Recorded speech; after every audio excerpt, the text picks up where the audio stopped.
نحمدہ و نصلی علی رسول الکریم۔ میرے پیارے دوستو السلام علیکم۔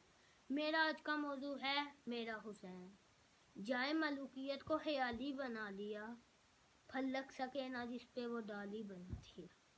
کافر بھی نام بچوں کا رکھتے نہیں یزید، حسین نے یزید کو گالی بنا دیا۔